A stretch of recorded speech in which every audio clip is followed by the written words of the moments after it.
Like if it's anything you need, she pretty much got it. And if she don't have it, she'll point you. Yeah. Yep. And will introduce you as well, like she did us. Yep. Like the next, and will stay on top too. Like they've been trying to call you and you're not picking up. What's going on?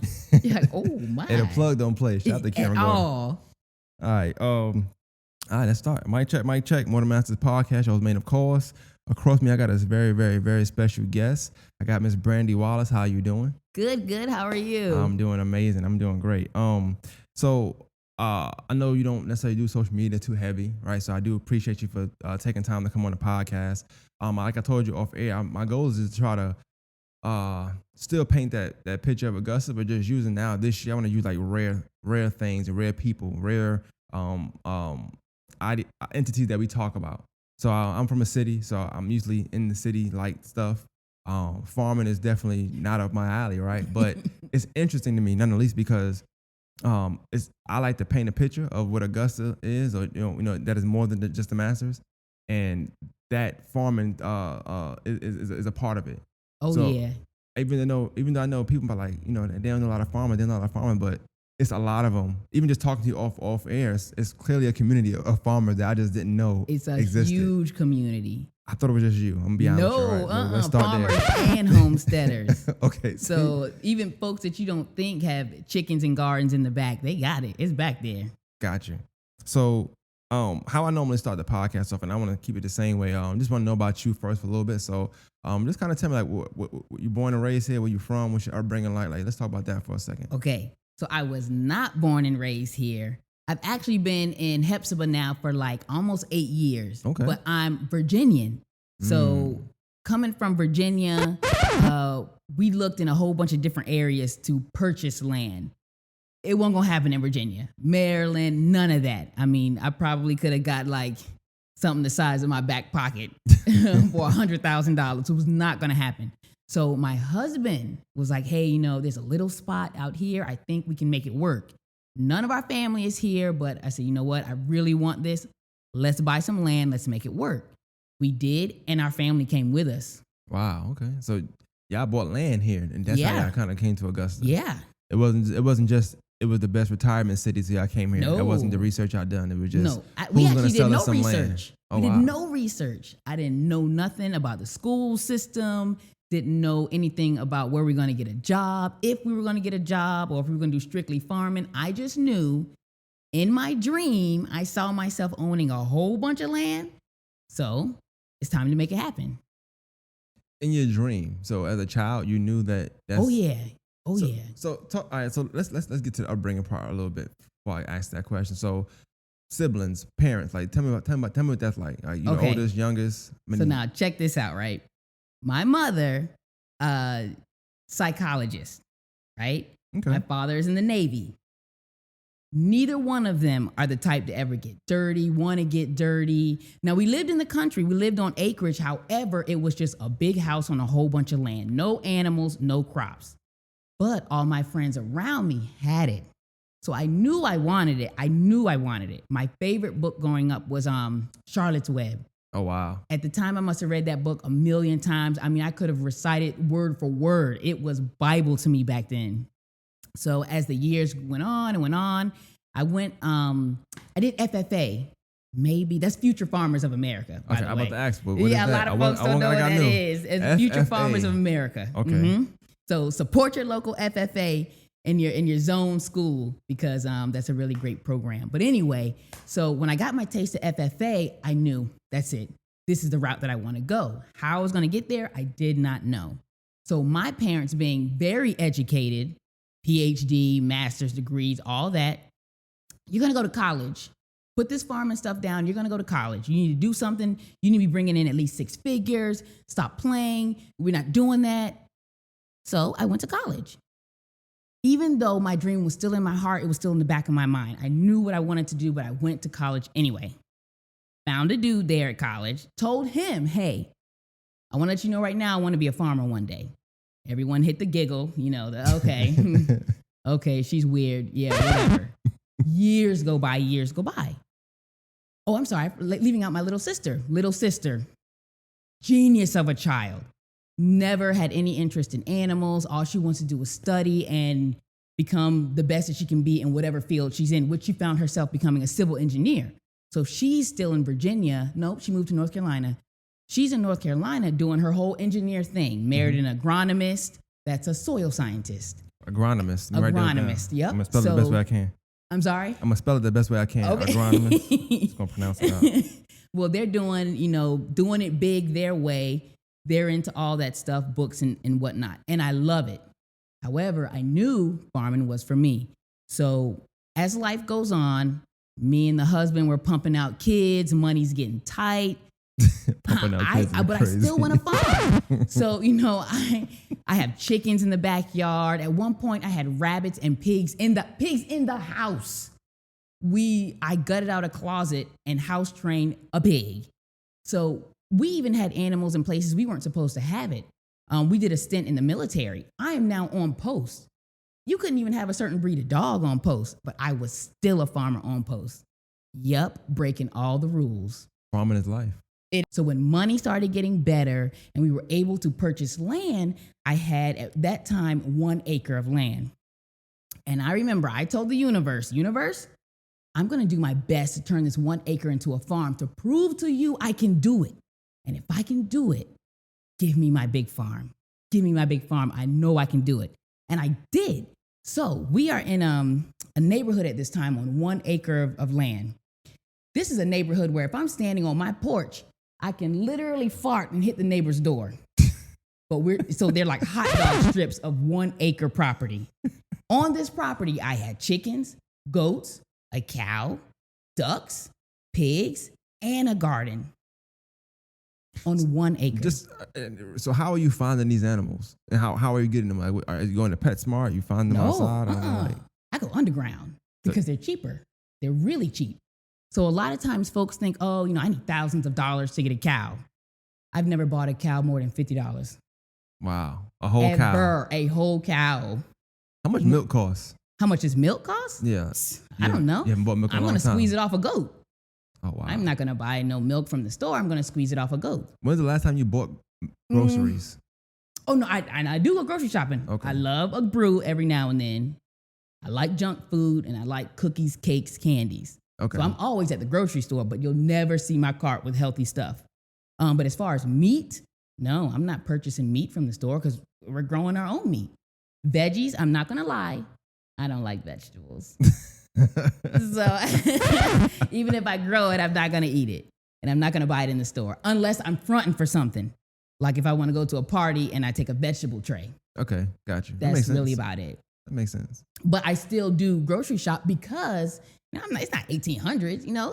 I like to party too. I want the junk food too. I mean, shoot, I'm 193. It ain't like 120-pound lady. It got there somehow. Right. So I do like my junk food. But anyway, back to what I was saying. As we started pumping out more kids, the money was running low. So I figured, okay, look, we need to hit this country life again and start kind of balancing out the checkbook. So we started raising our own animals and vegetables. And then one thing led to another. Now I'm almost at 100 acres. Well, real quick, before you get to the balancing out. So I know you say you had to get back to the country life. So before you got back to it, you were working, I guess? Or, yeah. Okay, a regular job? What I was doing actually was proving to the wrong people that I had made it when really I didn't. So what that looks like was me trying to get the biggest house that I could, knowing that it wasn't out of my means, but it made my pockets uncomfortable. They weren't tight, but they were uncomfortable. Getting a big old fancy car, $500, $600 payment a month, which made no sense. That's insane. That's insane. Renting for a car is kind of crazy. That's crazy. But that's how I was living. So wanting the lavish vacations and to show all my friends, look, Brandi made it. I'm doing it. But Brandi wasn't really doing it because I wasn't living my dream. Were you happy? Stupid. No, I wasn't happy. No. On the outside, of course, I'd smile and make it look like I was happy. Like, we got everything we have such beautiful things and a nice family. But that's not what I wanted. I can't tell you how happy I am right now doing exactly what I want to do. And I don't care if I come home and there's literal horse shit in my dreads. I'm happy. In your dreads? In my dreads. How common is that? Oh, common. Especially the longer they get. Because when I bend down, they kind of like, Oh boy. But I'm surrounded by animals. I'm surrounded by land. I'm surrounded by nature. And now that I've built this petting zoo business, surrounded by money. I like how you did that. Okay, so kids and wives and stuff, right? You said pumping out, so I'm assuming it's just I don't know, yearly. I'm 9 months, I guess, right?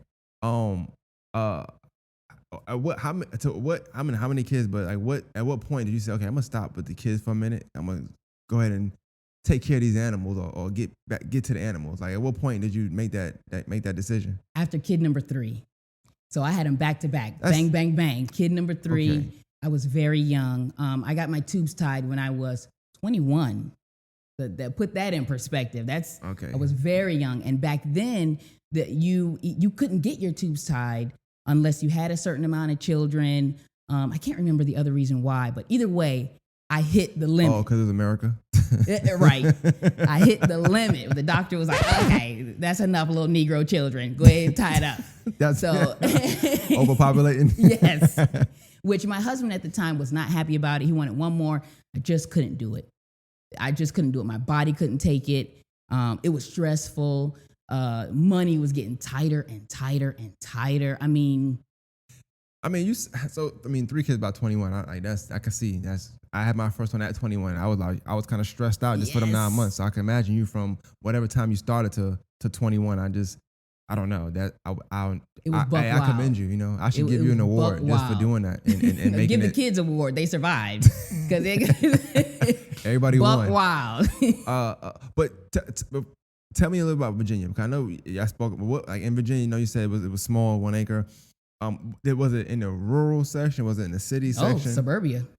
Oh, wow. Okay. Yeah. Like neighbors should have been complaining. Like it was, I remember one time a bull got bucked loose in the street. And it was mine. Yeah. A little baby bull got bucked loose in the street. And I tried to pretend like it wasn't mine. Like, oh, whose bull is that?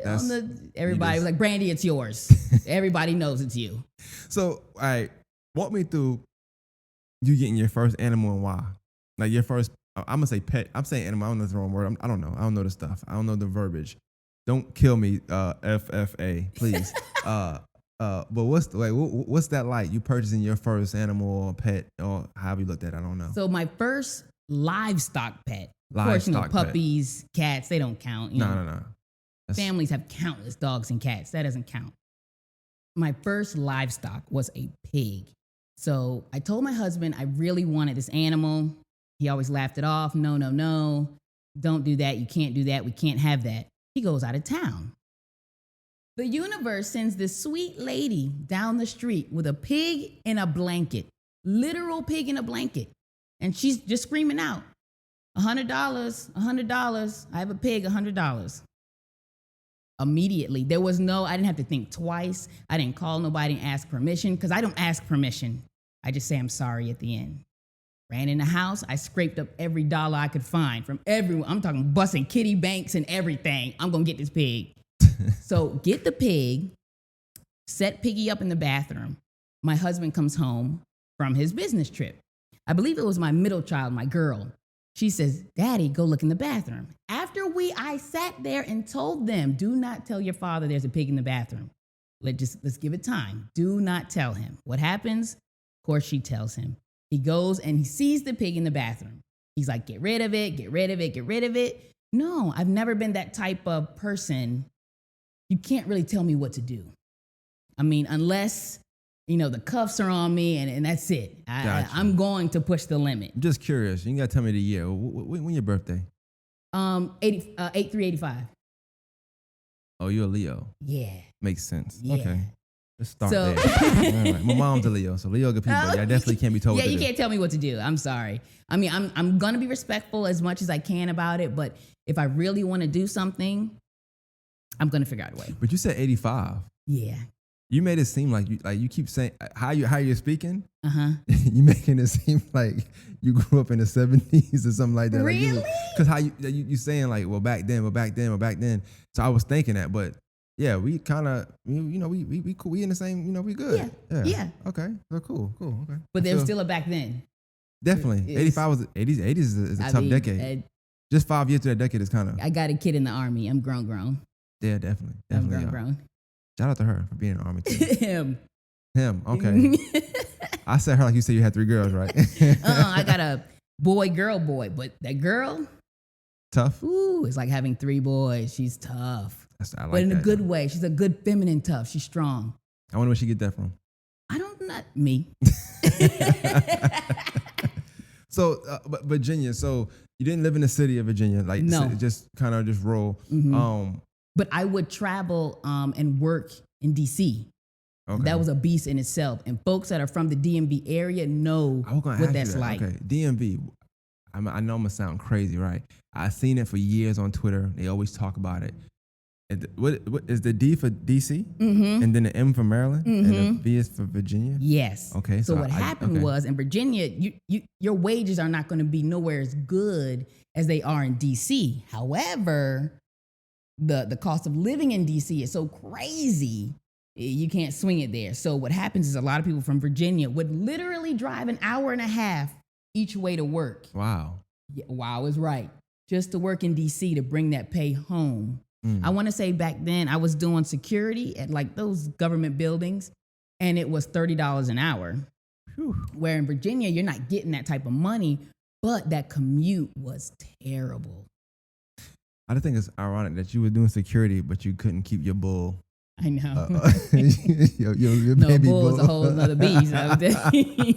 A bull is a whole nother beast. I wonder how much would be to pay to be security for a bull? Because you were making 30 in DC, so I would imagine it's a little more for a bull. No, it's not. It's not? No, that would be a farmhand's job. Farmhand, I pay my farmhands $8 an hour. Okay, definitely don't want to do that. No, okay. you don't. No, I definitely don't. No. I already don't want to do it, so like that wasn't like the most appealing number I could hear. But I respect everything that y'all do, because without y'all, I wouldn't get my steaks. I like steak. I'm not gonna lie. Yeah, I love that's some true. steak. That's true. I eat cereal here and there. I need the milk for the cereal. So Everyone got to eat, Yeah, and that's definitely. the farmer's job, whether they're producing crops or meat. Yeah. Everyone's got to eat. Now, there are some new farmers, which I am now crossing into, the agritourism farmer. That's the one that Saying it's a lot of fun. big words. Agro what? Agritourism. I'm gonna spell it the So best way that's I pretty can. much partying with animals. Agritourism. Put it this way: let's say if my farm was selling strictly meat and veggies, how much would you pay for a cucumber? Ooh, I'm gonna say 75 cents. I don't know. 75 cents, right? Let's say maybe 10, 15 people roll through the farm and get a cucumber. How much would you pay for 1 pound of ground beef? Like $5.69. Okay. Now, you said you have kids, right? Yeah, Okay. A little girl? 2 girls, 2 girls. How old are they? 12 and 6. Ooh, 12. Okay. 12-year-old wants a pony party. Right? Oh boy, yeah. She likes that. That's fun. She loves ponies. Yeah. How about you pay me $500 to bring that pony to your house for an hour? Because I'm a sucker, I probably would do it. You but would do I it, right? I wouldn't be That happy beats a about doing 75 cents cucumber any day. that. Definitely, yeah. And I that's mean, why everyone's going that route. Okay, I guess. Okay, I can see Agritourism. that. Because Agritourism. now I still will sell you that 75 cent cucumber, but most of my money is going to come from them pony parties, because the average person, especially in suburbia in the city, they're going to pay $500 just to have the horse walk through the front yard a little bit, make baby girl smile, and then clean up and get out. And they have no problem paying $500 for it. Well, it's funny you said it, because off air, like I said, we were talking for a minute, and I told you that my closest encounter with horses in real life was living in New York. Even sometime in the projects, they'll bring a horse through the project. Of course, we none of us in the projects or in the urban communities I lived in had access to horses. And the biggest thing we came to horse was a dog, a big dog, right? And you just said the money part about the finding for the pony. I just realized how much money they probably made walking through them projects, and them kids that didn't know anything, didn't go to trips, maybe we not in school, whatever, and you paying $5 for a 2-minute. I mean, think about how many people in the projects. Yeah. Think about a 1 day's worth of money just walking around. And a true hustler will get that money. Will clean it up. That is that. I didn't Even think if about you that, don't want to ride the horse, I'm going to squeeze that $5 out of you, some way. Whether Yeah. I have you just sit on the horse and you take a picture, whether I sit you up next to the horse and you take a picture, I'm gonna get it. It's just funny you said that. You mentioned like, breaking rules and doing things if it's your dream, and a lot of people are hustlers, just in mindset. But when we come up in a certain environment, we think it's only 2 or 3 ways we can hustle, Right. And you just mentioned you've bought in livestock animals for whatever amount of money, cow for $50, right? Just think about what you could do. Like, I'm not gonna sit here and talk like this weird talk, but you could buy something that's illegal, where I'm from or whatever, like, and you can sell some of that stuff, right, and make some money back off of it. Not for $50 though. No. You So gonna there's buy a it for whole more than that. actual underground realm of people selling animals, even down to tigers. Now, I'll never get up on the internet and tell you where those people are. Oh yeah, I ain't who gonna they ask are. you. I ain't gonna But do all there's that. a lady that, in which if you want to find her, you will do the research to find her. But she will bring a tiger cub to your home for $2.50 an hour. Oh wow. What?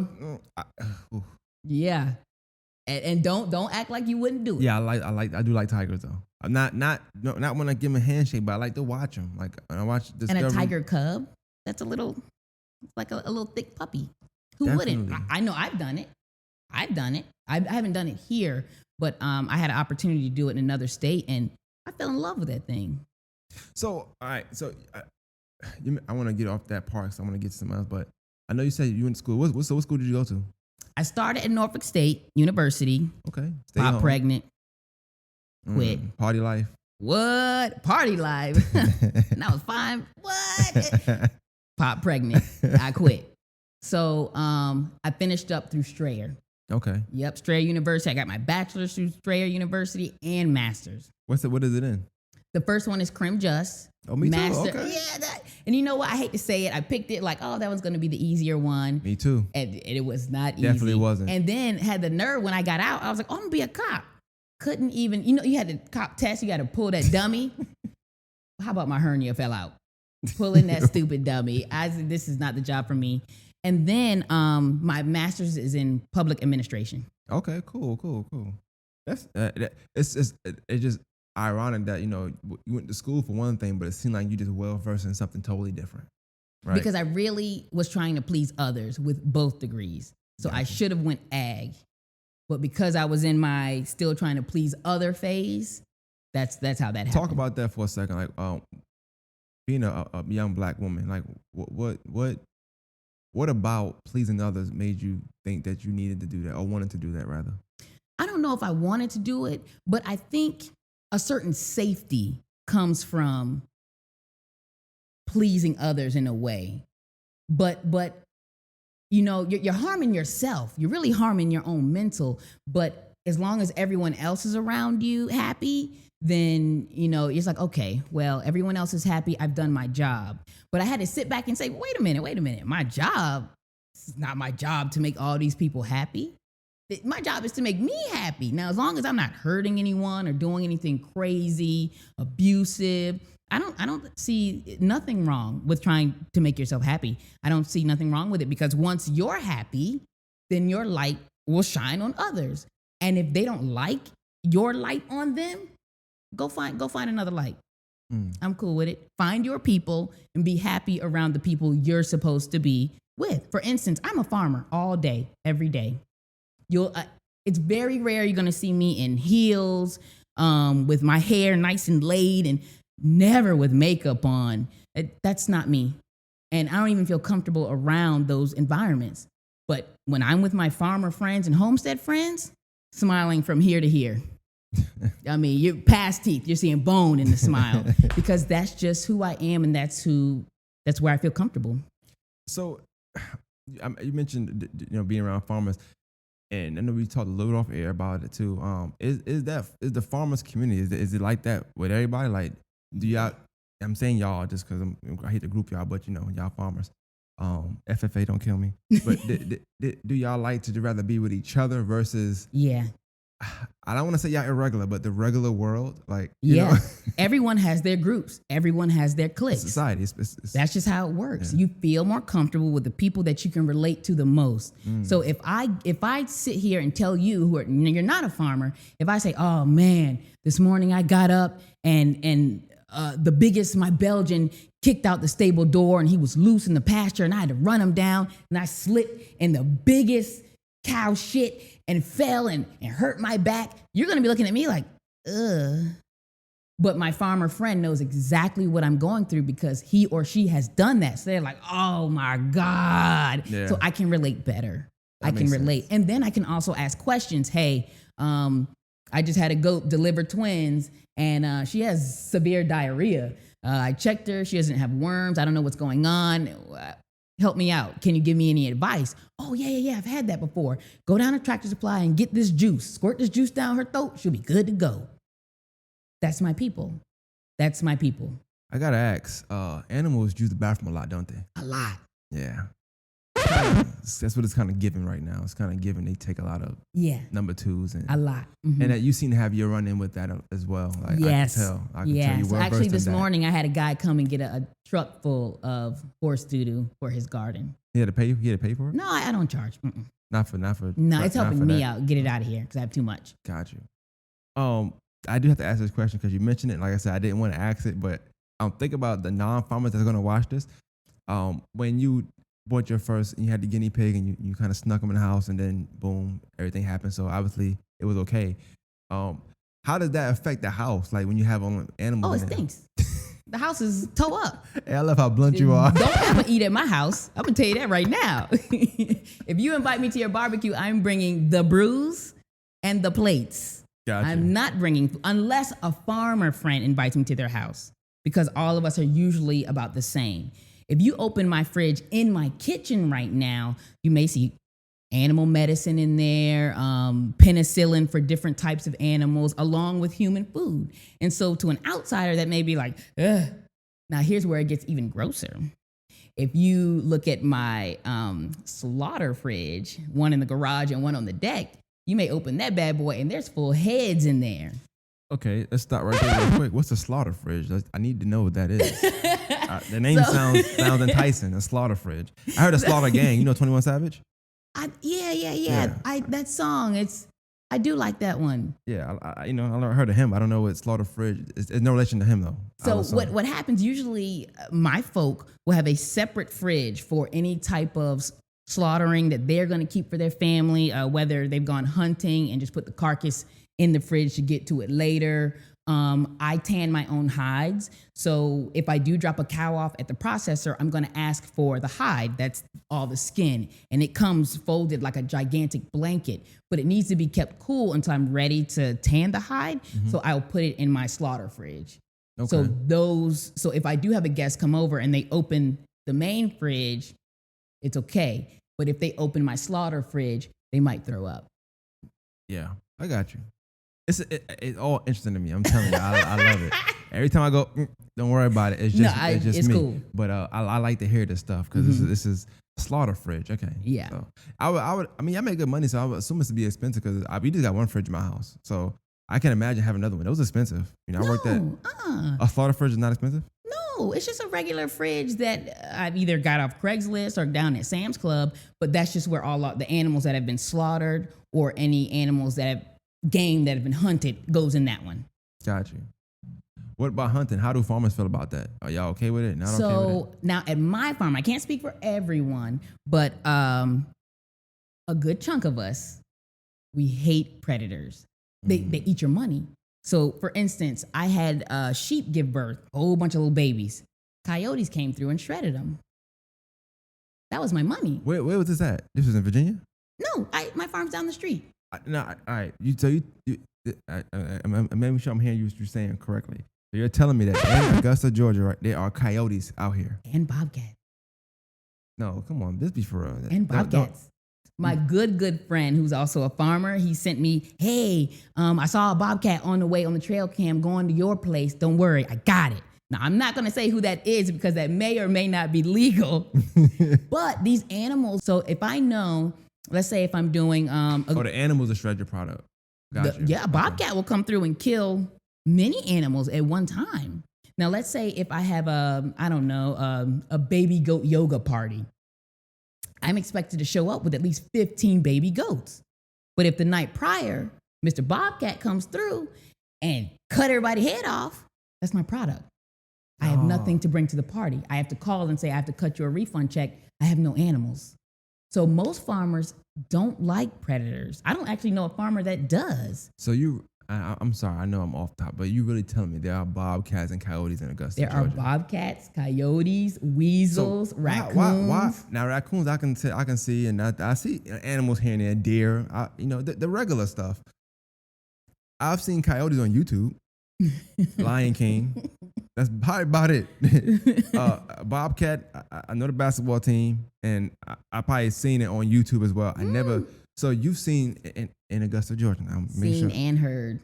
A real live bobcat. Many nights, me or my husband has run out the back door in our drawers with a shotgun. So how do you know it's a bobcat? You could tell from the sound yes. it's a bobcat? Yeah. What sound do they, I'm not asking you to be. It's very guttural. It almost sounds kind of alien-esque.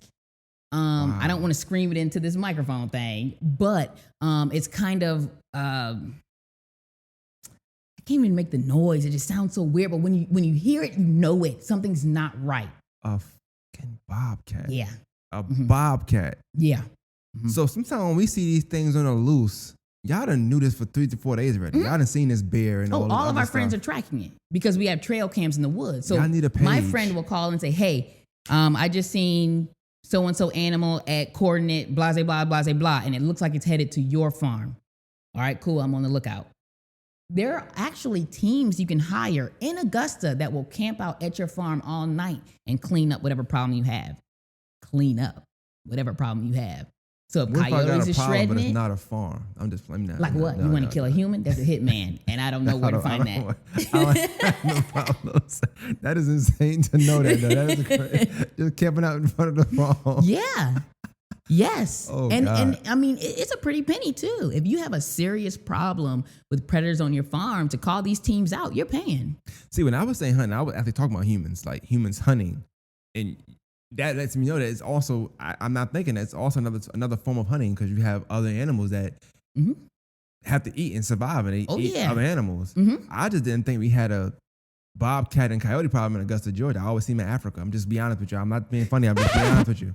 I see them in Africa. Yeah, we got it. We got it.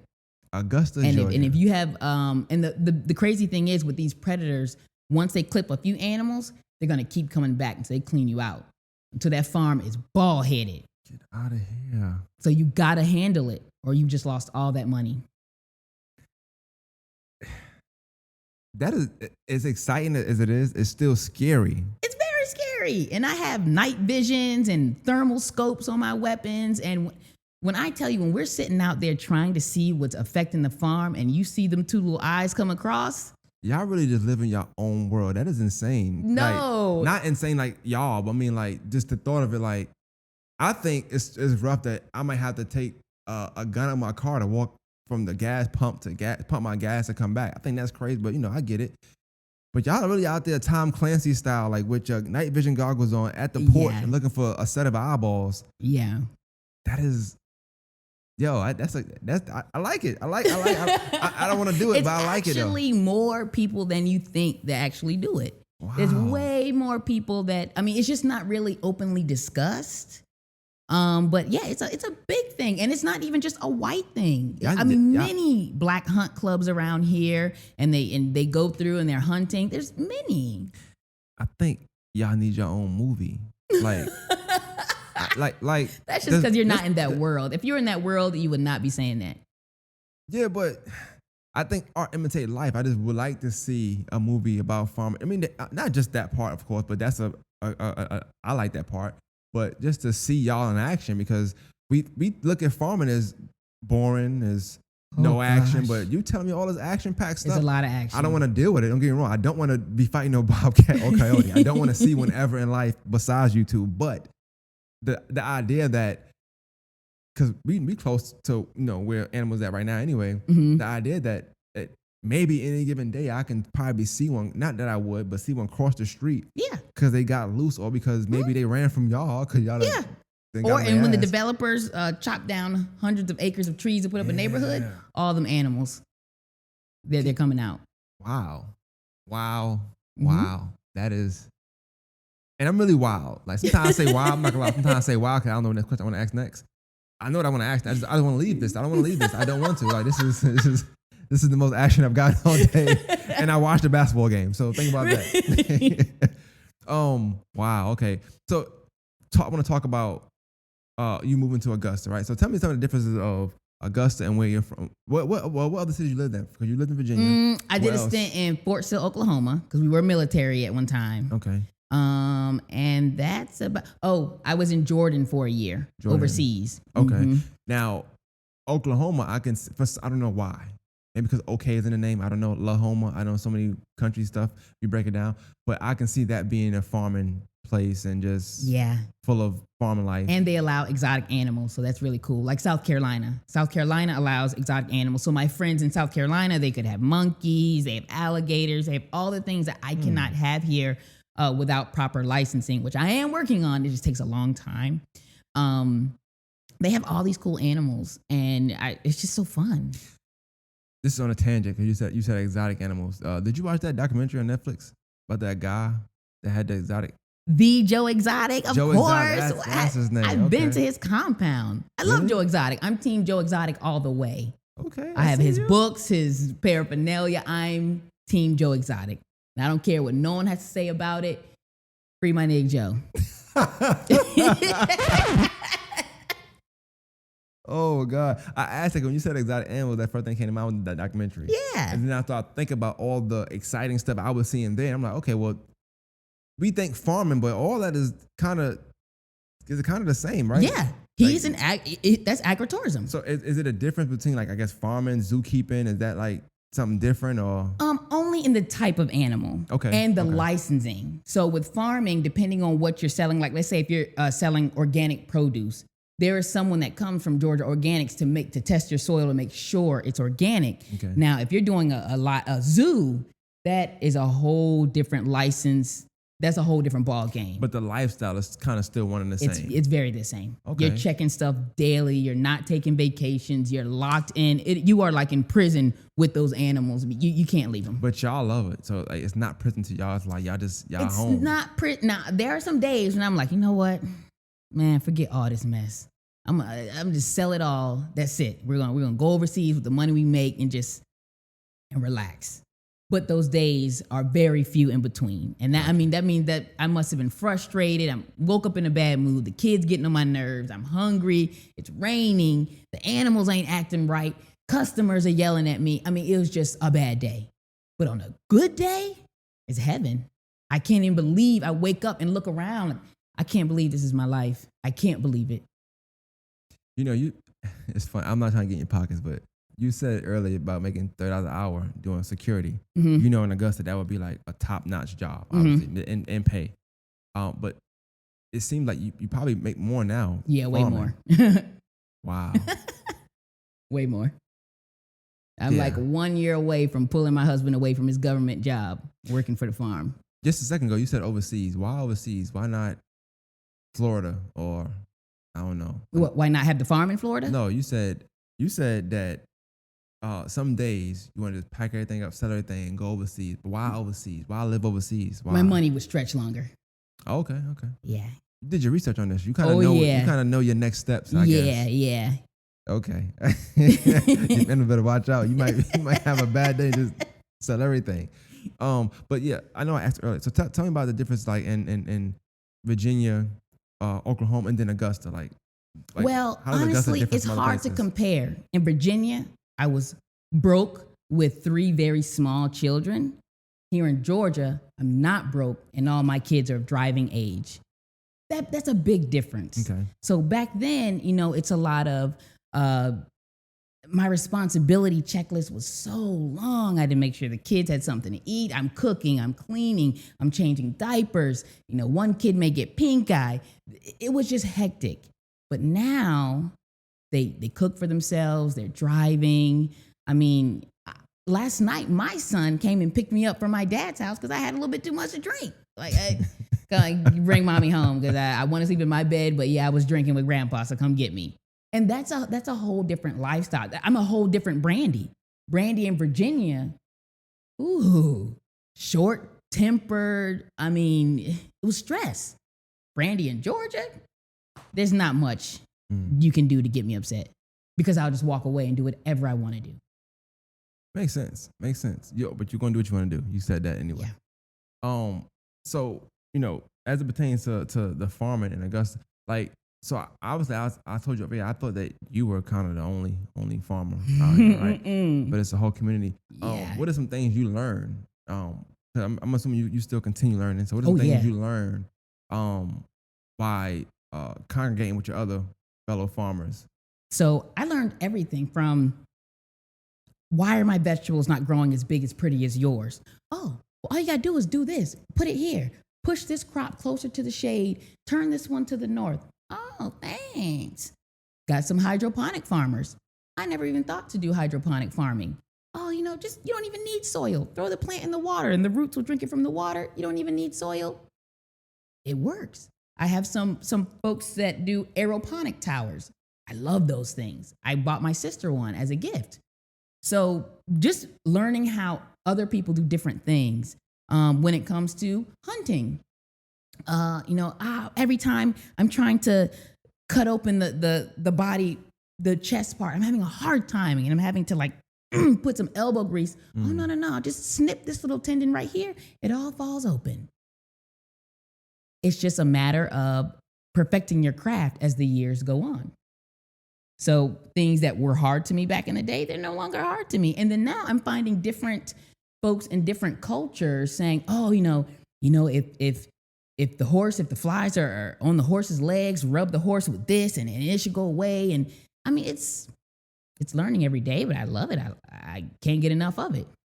Man, even though, like I said, I know I couldn't. It just sounds interesting. The more you talk about it, like, this is why I do this kind of stuff too, because I don't think people think of that lifestyle as to me as entertaining, and just not entertaining, but just informative as you making it. Like, I think you'll make people want to know more about farming from how you're talking, because you're speaking it from like a place of love. Yeah. Not a job, Mm-hmm. a passion, a dream. You know what I'm saying, so to speak. So, you said that you knew that you wanted to own a farm or be a farmer at a young age. I wanted a lot of land.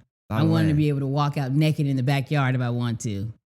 But I mean, now they got drones, so that's a little different. Stop throwing drones across my farm. I don't know who you are, but stop it. That's the FBI probably. I don't know. But like, how'd you know? Like, I know you said you dreamed it. You just kind of, how'd you know? Like, what came about that made you say, I know I want to do this? Because you didn't have the pig yet. You didn't buy the pig yet. Yeah. I knew I wanted to do it, so I did it. And like I tell folks all the time, just try it. Say, like, if you get a pig and you go, you know what? I thought this was what I wanted. I don't want this. Give it back. Sell it. Eat it. There's so many different things. I don't understand what takes people so long to make a decision. You want to do something? Try it. If it don't work out, move on. Life gives you lemons. Juggle them hoes. I don't understand what's so hard about doing what you want to do. I don't get it. You start off at a small scale doing what you want to do, and then you look up, and it could be anything. Let's say you want a daycare. You start in the house. Make it the best house daycare you know. Before you look up, now you got a whole school system. That's how it works. You don't put the work in, you don't deserve happiness. That's just how it works. The grind don't lie, ever. There's so many people that come up to me and say, oh, Brandi know me. She know my work. Actually, Brandi don't know you. And I don't know your work. And I'm not going to speak on your behalf. If the city don't know you, that's it. That's not my job to put you on. The grind don't lie. I beat the streets every single day. Every day. There's not a day I'm not beating somebody's streets. I'm funny you say that, because when I say it, they always say I'm being an a-hole, but I tell them you just got to work hard. Like, your work going to speak for yourself every time. It's a competition. I mean, That's it. No one's gonna give it to you. Why? Why? Because you're pretty. People There's lean on tons of pretty politics. people in the street. Why? Because you got a fat ass. There's a whole bunch of fat asses in the streets. What do you have? Wow me. Wow me. Because after I've looked at it and I go, I need something else. What else now? Wow me. You mentioned daycare and building. So this is a Karen question. I'm just gonna throw it out there. Shout out to Karen. She said to ask about your homeschooling your kids. Yeah. Okay. So I do homeschool. I homeschool my children. One of them, he's already gone. He decided college was not for him right away. He wanted to do the military thing. I'm letting him figure out life. But I'm always here. If he wants to come back and go to school, whatever his path is, I'm going to support it. Now, the other two, we do homeschool because I feel as though, one, my children are in Richmond County. And I know a lot of people are not going to be happy when I say this, but let's not fake the funk. Richmond County school system, ooh, I'm trying to be patient. But as a parent, I'm fearful. So my children, under the Dexter-Mosley Act, they attend their zoned high school for one class, and it allows them to do extracurricular activities. The rest of their schooling, I handle it. And do I teach them statistics? Nah. Are we talking about the Boston Tea Party? Negative. But we are talking about life. So what my homeschool may look like is my daughter going through our business books, contacting our clients. It may look like her and her brother changing all the oil on the car, the brake pads, going through financial courses from different groups that I have found that teaches it, investing, stocks, things that I feel they need as an adult. I feel like whatever I do on a day-to-day basis, they should be able to do it. And I call it adult in training. I am training adults. I am training them how to be an adult.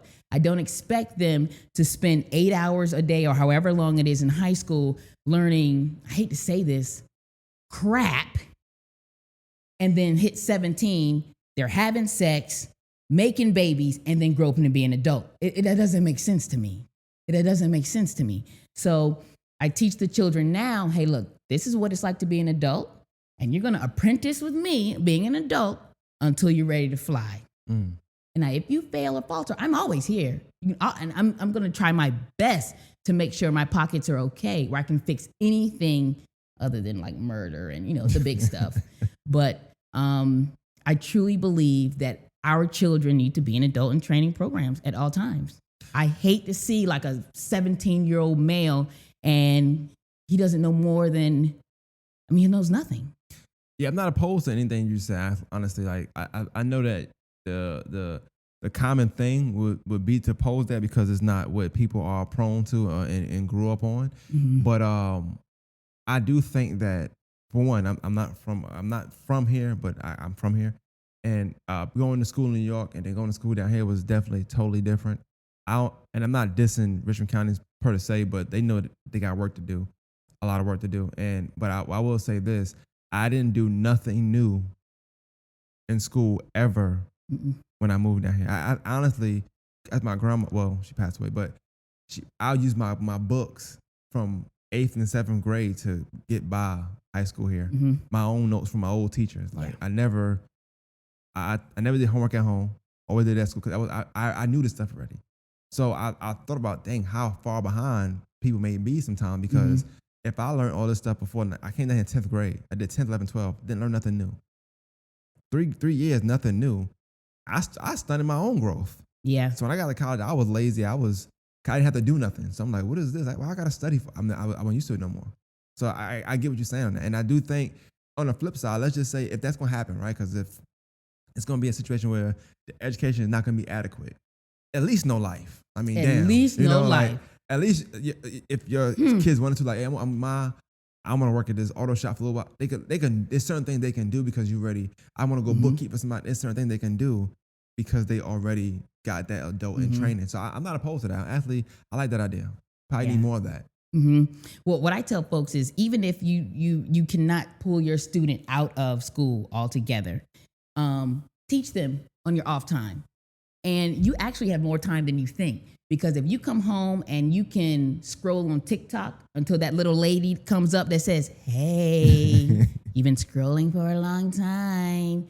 That time that you spent scrolling, you could have been teaching your kids something that they're going to need in the adult world.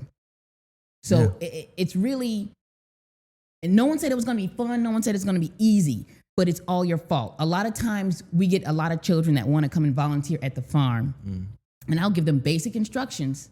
Hey, I need you to pick this up and take this over here, zip tie this together. And these are 17-year-old boys. Oh, by the way, no problem doing a whole bunch of cussing and this and who they going to be with this weekend and all that. But when I ask you to do a simple task, can't do it. Can't figure it out. I don't know what this is. I don't know how to do it. We have kids, 17, 18. They're not driving. No driver's license. No one's talking to them about SATs. No one's talking to them about college prep. No one's talking to them about FAFSAs. No one's talking to them about, trade schools. Oh, let's make a plan at least. What do you like to do? They don't even know what they like to do. They're not being forced to work. Mom comes home. Kid is sitting in front of the video game. Mom is, stressed, got her face looking inside out, broke down, tired. Big old 6'5'3" boy hasn't taken the trash out when you know the trash come tomorrow. Hasn't even started dinner. No one's saying you got to be a full-blown chef, but everybody can make spaghetti, make a sandwich, something. Come on, room not clean, drawers dirty, laundry piled up. And then mom is going, I'm so overwhelmed. Good for you. You should be. Because look, you got this whole grown man sitting right there that could have, if you delegated the way you're supposed to, your house could be in tip top.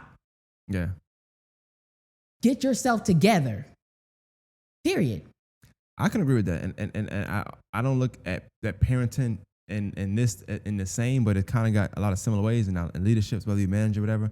You just said about delegating. I think they're the same thing. So sometimes you go somewhere and you'll see an issue, whether it's a store or just, in a business, and you'll put a different person in that same role and see it run so much smoother because that person can delegate. They got their stuff together.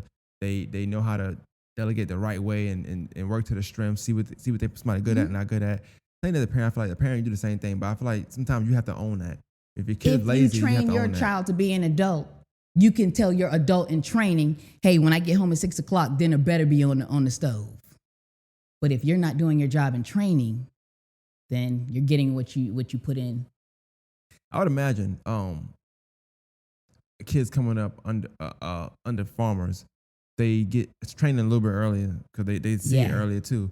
So it's not much of a chore, quote unquote, to them because it's kind of what they know at this point. And it's life. I saw a meme that hit it on the head. It said, children who are not farmers, if they don't do their chores, they get grounded, maybe a spanking. If my kids don't do their chores, our business crashes. We lose the farm. This is a whole different ball game. If I tell you to go feed them horses and I find out you didn't feed them horses and because they were hungry, they broke out them stalls and got in the street and then I got a fine for $1,000 per horse because they was in the street looking for food, I'm going to chop your ass in half because now you're digging into the money of the house. So your chores are not just chores. You are a part of the business. Yeah. You made some good points, and I want to talk about the business as it pertains to farming as well. So you did have, or let me correct me if I'm wrong, a farm. You have a farm, but it was people can visit the farm at one point, right? Mm-hmm. This was back on Brown Road at the time. Mm-hmm. What was that like? How long was that for? It was not long. So I know I asked about the business of farming. Just like tell me like, what's the idea, and I guess business-wise, of getting certain livestock animals versus other ones? Like, what's the difference of when you purchase a horse and the return you make on that versus when you purchase a cow and the return you make on that? Like, what is the most profitable livestock you have? It depends on the fad at the time. So, for instance, remember when everyone was screaming about goat yoga? Everyone was screaming about goat yoga. As a business person, it makes sense for me to go pick up goats. so I can jump into the goat yoga game. Okay. There was a time that llamas were the big thing. There was this book came out, Llama, Llama, Red Pajama. All the schools wanted a llama to read this little one book to their, that's the fad. You jump on it. So everything is a fad. Cuddle cow therapy came through. Everybody wanted to cuddle with a cow. As a business person, you jump on it. Okay. So I guess really for like farming life, it's great when a TikTok goes crazy and it's like a animal in it. Now everybody wants to get a pig, or everybody wants to get a horse now. Yep. Boom, here we go. Mm-hmm. Y'all call each other like, hey, we back up, y'all. We viral. Of course. If you were actually, I was in a horse conversation just this week, and everybody was like, oh man, you need to go and get these because we about to flip them, because Georgia passed some law that they're going to be racing horses again and blah, blah, blah, blah. That's the nature of the beast. With any business, that would be even like, say, if kitchen cabinets, everybody now wants glass kitchen cabinets. Oh, them boys that's running the glass shop, they're going to pick up on it. Oh, yes, it's lit. You have to roll with the punches. You don't adapt, you die. That's with anything in the world. Humans, bugs, plants, animals. If you don't adapt, you will die. You will be left behind and you will die. You must adapt. Always stay on the up and up and adapt. I like when you give your gems, but they be so serious though. You don't do it, you die. You're going to die. Okay? Yes, you will die. I like it though. Most I like definitely. The delivery. You will die in a very ugly way. It'll be a stressful, sad, depressing way. Oh my God. You must adapt. So on the farm, so I have somebody that I know, like they want to do, they love farming, they love animals, right? Mm-hmm. How much of farming is loving animals, and how much of it is just really logic, really just business? Like, I know it's to an extent, it can't just be, oh, I love animals, so I can do this, or is that it? So it changes, and it depends on your lifestyle.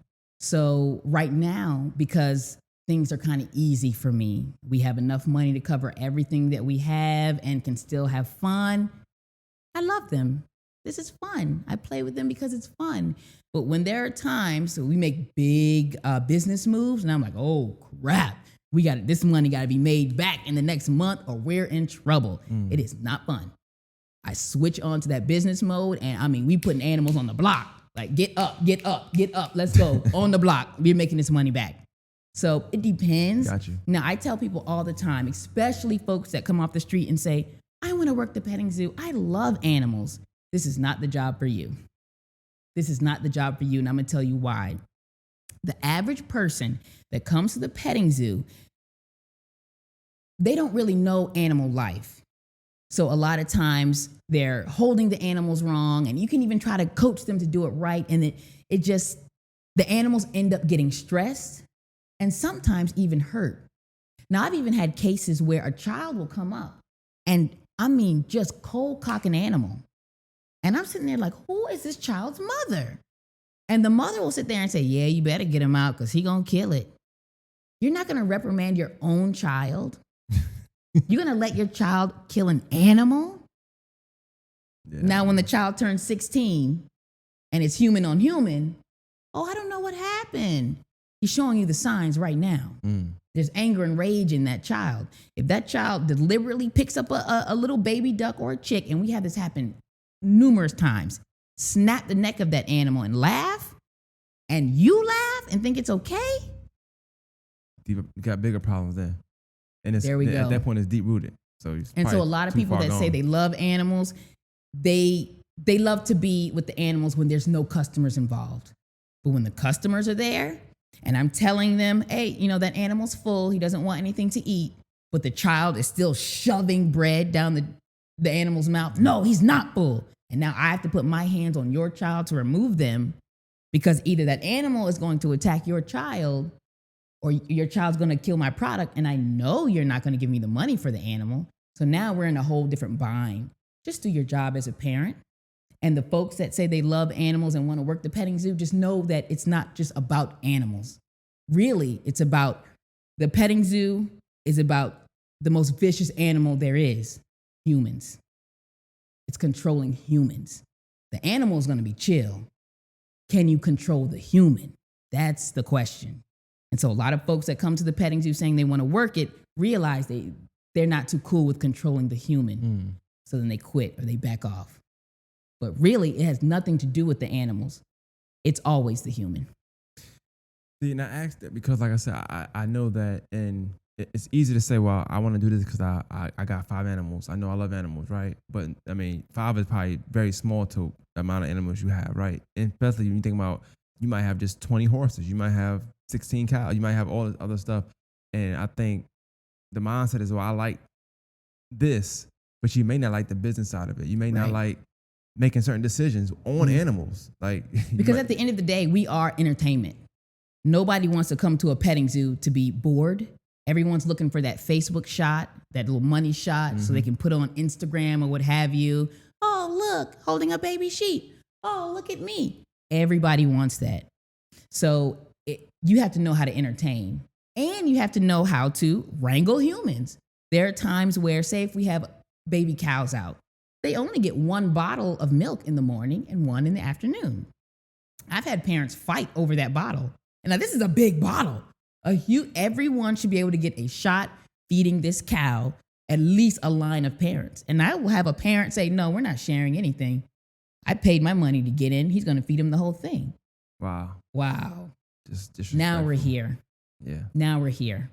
And if I'm by myself, and it depends on what the customer looks like, if it's a gigantic man, I may not say something.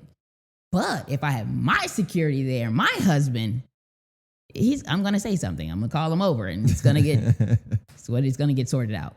So you make a good point with people in pictures and stuff like that. So how important is it to know how to entertain, but also still care for the animals? Like, you got the entertainment side where you want them to, take pictures, but like also caring for animals when they're in the human's hands or around them. It's 100%, because everybody wants their picture, but as soon as an animal dies, you're the bad guy. No matter if you killed it or not. It's, oh, how could you let this happen? Oh, you're the professional out here. Oh, no. So you have to make sure everyone is safe, humans and animal. There are times when I remember I had an autistic child get into a pen with a bull, little teeny bull. He's a short bull. However, he kept trying to grab the bull's balls. Full cup grab him. And I said, honey, don't do that. He doesn't like it. Remember, soft hands, we don't touch there. If you don't want to be touched there, don't touch him there. Not paying attention. Mom's not saying anything. Gets to the point now, he's poking eyes. He is really about to get hammered by this bull. I completely pick his body up and take him out of the cage. He's hitting me on the way out. Yes. Wow. I'm getting decked with glasses on. Do you know how much that hurts? Nah. When glasses push back like that. It seemed like it would hurt though. It hurts so bad. I wanted to put on my Joe Jackson shoes. Oh my goodness. But I removed the child. The mother comes to me and says, don't be mad at him. He's autistic. He doesn't know any better.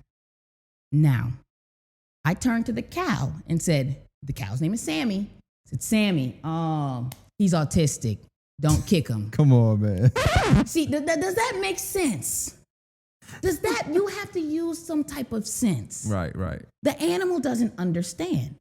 Your son, you're saying, doesn't understand. So we now have to remove them. And if you're not going to remove the child, I am, because then you're going to turn around and try to sue me for everything I have. It doesn't work that way. Well, that's another part of the business I wanted to ask about too, because we talk about the glitz and glamour. So of course people will come in and spending money, wanting to see the animals, wanting to take pictures, and then the pros and cons you get from animals. I guess you probably never bought eggs. You got chickens, you get your own eggs and stuff like that. Cool. But the other side of this stuff is when things go left and you got fines you got to pay. And so you mentioned $1,000 fine per horse. So what is your experience like with fines and animals? Now, thank goodness we have not had to actually pay any real fines. Most of the folks that come, if an animal has gotten out, they know us. So they'll call and say, hey, Brandi, hey, so-and-so was in the street. Just know I put him back. But come around here and check on this fence. There's a hole in the fence. So we have been able to get by like that. But we do have insurance. So should something kind of happen, hopefully we can cover it. We also do liability waivers, big on liability waivers. So to even book a party with us, you have to sign one electronically, and then we have signs posted up all over the cages when we're out and about. Because there have been instances where people have gotten bit by like a rabbit. I believe a goat one time bit someone. And there have been times when people have brought their dogs to the petting zoo and their dog bit one of our animals. So we just have to stay protected around the whole thing. Dang, you mentioned the dogs that kind of threw me off, but as like, so I know you said you don't have no experience with fines, and because y'all been doing good, but the insurance part I thought was important. Because you mentioned earlier about having a farm, but then also having to make sure stuff is legitimized in the right way. So the insurance that's a big key piece to the business. Yeah. So you can love animals all you want, but you gotta also have the insurance now. Yeah, it's expensive. Ooh, it's expensive. So the insurance and the vet care for the animals, especially the horses, because they see dentists also. They get their feet done, they get their nails done every 8 weeks. Horses get their the farrier comes out and shape them up. Mm-hmm. Well, damn, take the insurance off the table for a second. So talk about that, the care for animals, not just care from you, like feeding them and doing that, but like, so there's animals livestock animals you have that actually need like real care, teeth, nails done. And does somebody special have to come out and do that? Yeah, now especially if you're going to be showing these animals out in public. Okay. Now I will say there are some folks that have farms that have horses. They have never had the dentists come out and farriers come out. They do it themselves. But if you're going to be in the public eye, you want a professional to do it, because all it takes is one person to complain. Now you're in the hot seat. Also, you want the animal as calm as possible. So imagine, have you ever had a cavity? Yeah. Okay. Sometimes when the cavity, especially in the back, if you shake your head too hard or suck in air, it hurts. And you got an attitude. Yep. You are not in a good mood when you got a cavity, because you can't eat right. Everything hurt. You're annoyed. The animal is the same way. So if my horse has a cavity, my man's teeth hurt, and every gallop he's hitting is that, and I throw a fat ass kid on his back, we got a problem.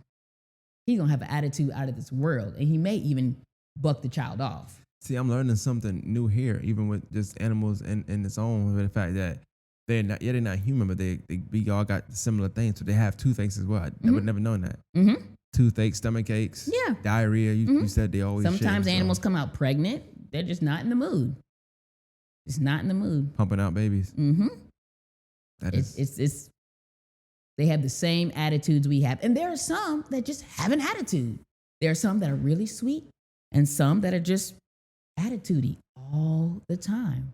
So I know you said the you end up closing down the farm in Brown to the public. We still come out. We're still mobile. Yeah, I'm sorry, to the public, but mobile now. That's what I was getting at. So what was the idea? But I guess because you had to shut down, so you wanted to make money, right?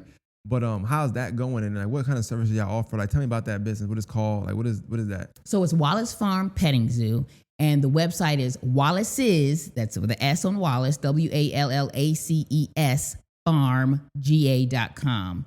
That's where all of our event packages are online. You can book your party there.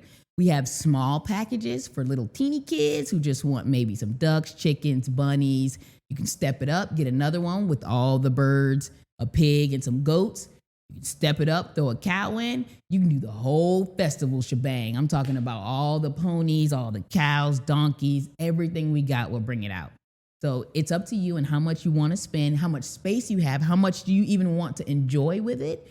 Because a lot of times people will book these parties and it's strictly for pictures. Yeah. The kid, they don't even want the kid to come and touch anything. They take a few snapshots and that's it. And if you want to do that, that's fine by me. But if you want to party and play with them, I really like that. It's fun. And I know that, you don't necessarily do this for solely for the reason of money because it was your dream, but it just happens to be lucrative. But I ask that because if anybody that wants to start a farm or that loves animals and feel like they can do a farm, because like I said, the two is different. You can love animals and just be an animal owner, and that's it. Not a farm owner, not a zookeeper, none of that stuff. But then you can love them and want to do that as well. It just seems like it's a lot of upkeep. It's a lot that goes into it more than just saying, I really like animals. You got to really like Right. business. You got to really like taking care of them, really like insurance, really like Right. knowing that things can go left. So you got to have things in place just in case.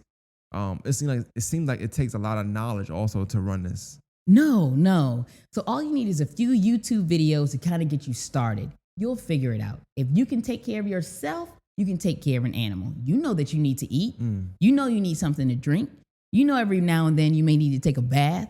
You know when you don't feel well, you need medicine. It's the same thing. I will say this. Even if you don't ever want to break into the business world and get start an ag business or get animals to start some type of business to bring in money, every single person should be dabbling in the ag community for yourself.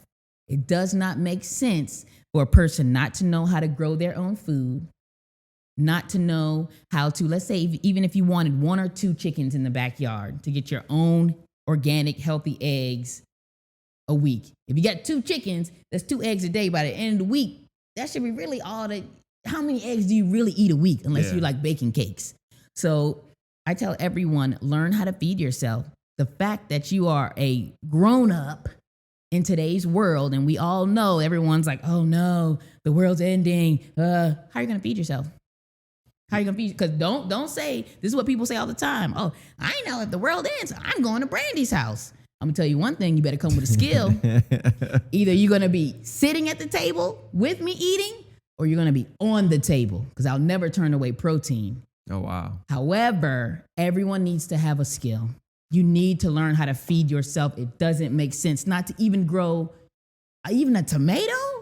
You can't grow a tomato. Did COVID affect you at all? No. I would assume not. Yeah, like you don't have to shop for none of that stuff. Right. And my whole community that I was in, because I was in the homesteading, farming, and homeschool community. Was it more lucrative during COVID times? Oh no, same. Not really. I would have figured people reached out to you to like, 'cause I know people wanted to learn and start farming because of that. Like, well, just in case this happened again and the world just happened to say, hey, I want to learn how to do something. It could have been lucrative. I chose not to. Okay.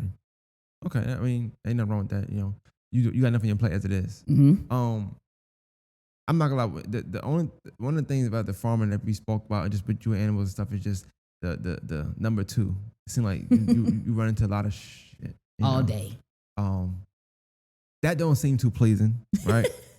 But I guess I know we spoke off air. It's kind of like you become immune to it, so to speak. Where it's like, whatever. Yeah, it is what it is. So at this point, it's just a little shit, right? It's fertilizer. So either I'm going to use it in my garden or my crops, or someone else is going to come get it to use it in theirs. So to people who don't really know what it is or understand the breakdown of it, it's shit. But to people who know what it is and know how important it is, it's gold. Now, I'll never try to force someone on our side. You don't want to be on this side? Hey, don't be on this side. But just know if the time comes and you're like, I need this. How do I? Keep that same energy. Remember we was making fun of me and you was styling and profiling and all this. And I was, she smelled like shit. Ooh, look at her truck. Don't come down. Yeah, I mean, smell like shit. You kind of gonna get talked about a little bit though, but you know. That's cool. The truck thing, yeah, I get it. Don't come around smelling like, we're gonna have to say something like, come on, we gotta let's hope that the tables never ever turn. Because if you come to be smelling like perfume, the world is ending and I need help. Brother, you don't smell right. So I'm gonna need you. That's funny. So even with the homeschooling and all the things you do with the farming, what would you say to somebody and ask like, why is farming important? Why is your community important? Not even what y'all do for yourself, just the things that the world needs that we don't necessarily, your everyday citizen doesn't see on the farmer side. Like what makes you guys so unique and important to society? So, and this may be kind of strong, but you're a human being. You must eat. Without a farmer, you're not eating. So without a farmer, you are dead. That's how important farming is. Unless you rock with this fake meats that they're processing, and I don't even know what really that is about. Fake meat, like McDonald's or something like that? It's more than that. Like they're making these fake processed meat patties or of some sort. And that could be rumored because I didn't research it. That's what I was told. Is organic a scam? I'm only saying the word, not necessarily stuff you do. 'Cause I know you're doing real stuff. Some of them can be. I feel like they slap that word on things and then it's like, oh, we're going to buy it. It's organic, guys. But Some of them can be. Okay. So you really have to kind of figure out who's really legit and who's not. When it comes to crops, I know the Adderson's Fresh Produce, organic. You're not going to get no more organic than that. Starlet Root, Tiana, organic. And there's others out there. But then there are some out there that are slapping that organic title on their stuff, knowing that it's not. This is just very interesting. I'm not gonna lie, I'm still caught up on the Bobcats being in Augusta.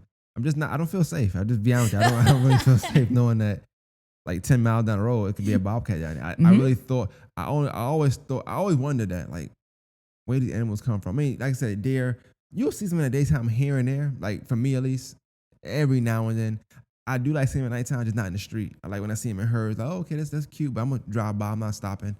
But You really want to be scared. I don't even know what the answer is nowadays, but Google how many tigers are in Georgia. Private owner tigers. Just Google it. Okay. And these cages are like your basic dog kennel cages. You own tigers? No. Okay, cool. There was a time that I did want them, and I had the opportunity to get, and then chickened out. And I'm glad that I did, because it's something that I don't think I could have handled. So I know we talked about the pig. What would you say for you, just personally, Wild? Like, what was your favorite purchase, livestock animal wise?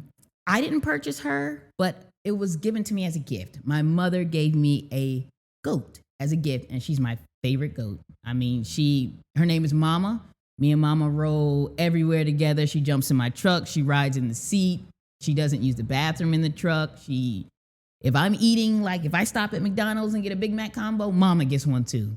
That's my girl. So you eat regular food too, though? Oh, I love it. Okay, especially cool. Since when I was younger and struggling, I really didn't have that lifestyle. I wasn't going to restaurants. Me and my husband weren't dating. It was really stressful.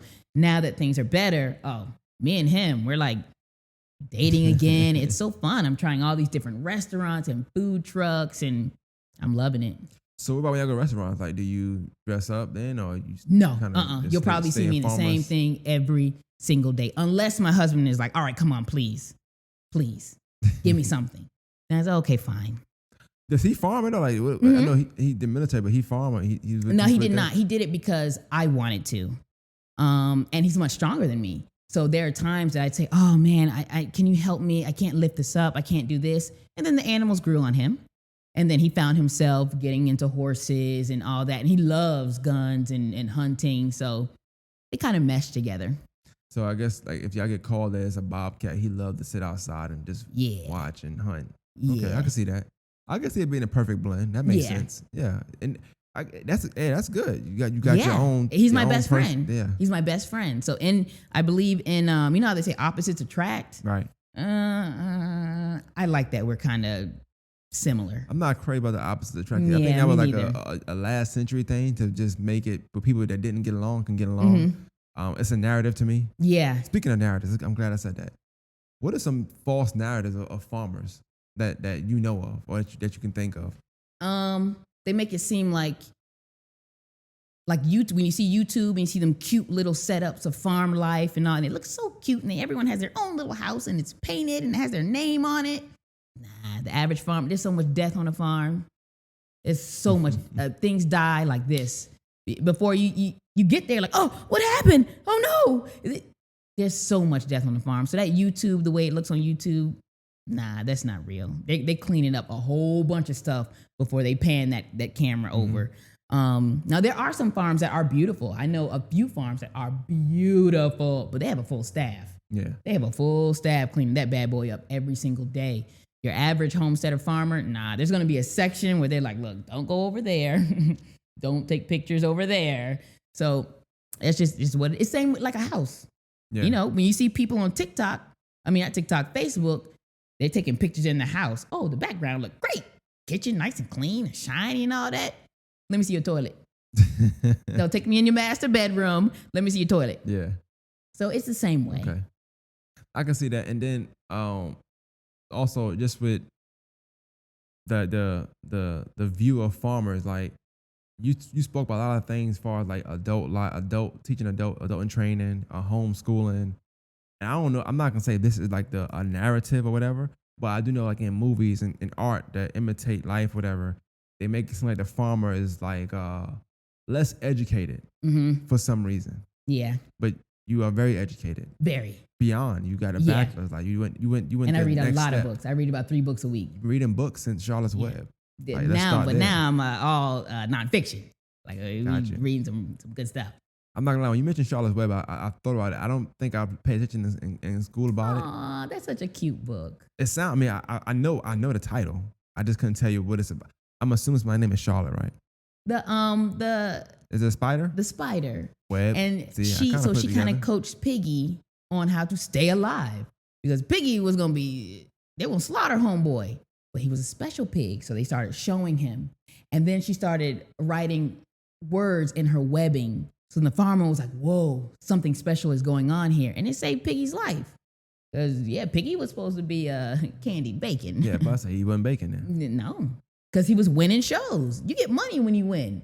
I want to say the young lady who just won the prettiest steer. That's a cow. Okay, steer's a cow. I want to say she got $340,000. $340,000. Wow. She's 13. Wow. So now people are gonna start buying cute pigs now. It's like also okay, I see what they're doing there. Livestock competitions, and that's what I've told Richmond County. Columbia County does livestock competitions. I don't know why our children over here are not doing livestock competitions. They give away scholarships. You get cash rewards. You get all types of things. You open up a door you don't want to open up. I don't know why it's so different. I mean, you drive 5 minutes. I couldn't tell you, but I can tell you that not only is society oblivious to it, a lot of residents they be oblivious to that as well. They don't understand the difference and why people feel the way they feel. Even him that owned this company here, reason he even put on Peach Road, because he wanted to make sure people knew that you can buy good stuff on this side of town as well. And it's very hard to get people over here. People don't see that. But I guess I told somebody that's from Columbia County, my friend Slim, and I'm telling him like, well, you're not gonna see it because you live over there. It's almost like trying to really detail racism to somebody. Yeah. Like, well, you white. I've had folks tell me that, and they said, well, I would go to your petting zoo, but I don't go on that side of town. So I'll catch you when you bring it out. When you decide to make a good business decision to come this way, that's what they're telling you. You'll be over here in a matter of time. Don't worry about it. So yeah, I definitely. But like I said, I definitely enjoyed. I think that I got to know you more, but just a farmer in general, a black farmer, right? You are a black farmer. And there's a whole bunch of us too. And nobody knew that. I'm telling you right now, we don't know that. I Googled black farmer. You came up. I'm gonna tell you came up because you was in Augusta Chronicle. It's a video with no sound. I don't know what it's about. It's just words and you. Oh, and no. I'm like, why are they not talking to this lady? I wonder how she sound. So the first thing I heard was just a minute ago when you walked. You said podcast. That's the first voice I heard. I never heard a voice. I tried anybody that when I saw of you, it was just all like audio, words and stuff. So to talk to you and like your charisma and just how you are, you make farming seem cool. I'm not gonna do it, but I definitely like. I'm not gonna do it. I gotta be transparent. I'm not gonna do it. And that's cool. That's cool. But it's something that I can look at differently now than I might look at before. Because like I said, there are ideologies of farmers and this, and you're a black farmer. Yeah. I'm not country, so to speak, but I live in the country. Not at all. At first, when I met you, I was staring so hard. I had to watch your mouth speak because you speak so fast. I was, wait. I'm trying to pick up what he's saying. Like, oh no, this is gonna be hard because he's talking real fast. Yeah, but I'm hanging in there. It's funny because you said something earlier. You was like, I was like, the first 10 minutes we were talking, I was like, you said, well, you go by Bobby or Jermaine. I was like, well, another story. Yes. Oh gosh. I was like, when you do this, like the podcasting thing too, you realize that you kind of have to answer questions in stories because that makes for content at the same time. But I don't know how to tell anybody something very bluntly and small. I have to tell you the story because I feel like you have to know the backstory. It's just important. And not me. I Like, want to know the end. I couldn't Equals. tell you. Oh, my daughter gave me that name. I feel like I have to tell you why. I don't know why. It's just inviting. I don't need to know why. I didn't even need to know she gave you. I just needed to know what to call you. I didn't need the why at all. It's, sir, what is your name? You give it to me. Stored. Continue. Onward. And that's how it is. And I talk so fast. Sometimes you just ramble. You just start talking anyway. You know. So, this was dope. I think I learned a lot. I think people learned a lot. You know. And then anybody else that wants to, talk to people that farm or you doing, I think I left room to answer other questions as well. So I try to look for that. All you got to do is hit up Karen Gordon at Growing Augusta. She knows every farmer in this area. She will get you connected to anything you want. Trying to tell you, Karen is really the plug. She's my fairy godmother. That's my fairy godmother. Shout out to Karen Gordon, man. She's amazing. Amazing. Clap it up for Karen Gordon. Oh, wrong button. There you go. Hit the wrong button. Little sheep back there or something. No. I got a sheep button. They laugh. You can hear it. It's a horse. You can hear it. But yeah, this was dope, man. Morning Master Podcast be out. I thank you for coming. Thank you. You're welcome. That was good too. Yay.